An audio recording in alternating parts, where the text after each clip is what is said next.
beautiful angels, welcome back to my channel.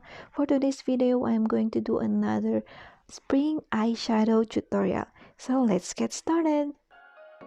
First, I'm going to prime my eye. I am using my favorite concealer from BYS.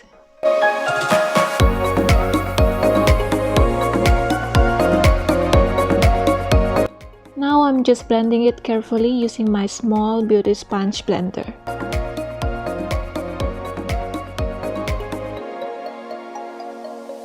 Using my fluffy brush, I'm just setting my eye with my Revolution setting powder. Using my detail crease brush from Morphe, I will be putting violet eyeshadow just right on my crease and do a windshield motion.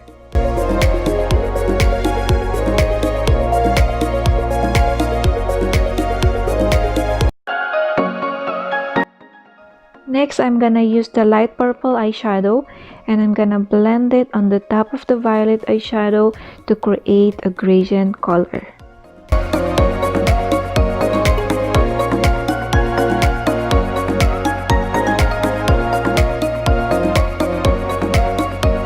This time, I'm going to cut my crease. I am using the same concealer when I prime my eyelid.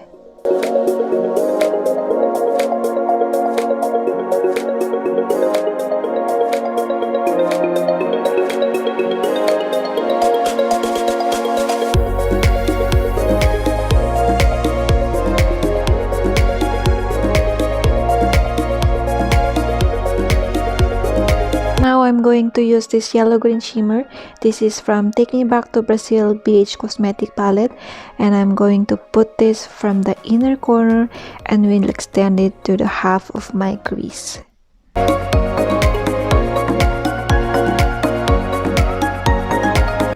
Using the same palette, I'm going to use this green shimmer and apply it on the center of my cut crease, but making sure to blend it properly on the first eyeshadow.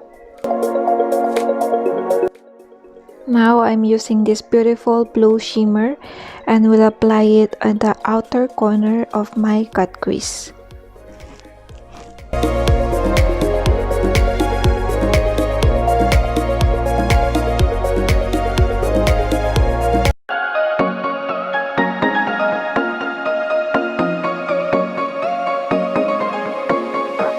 In the same palette, I will be using this pink matte eyeshadow and I'll put it on my lower lash line.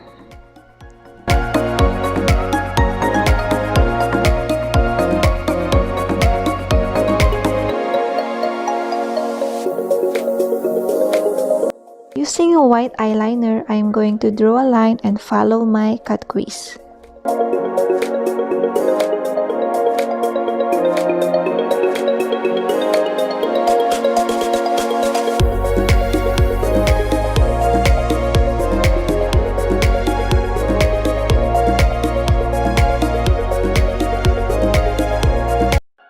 For my mascara, I'm going to use Full Lash Bloom of CoverGirl.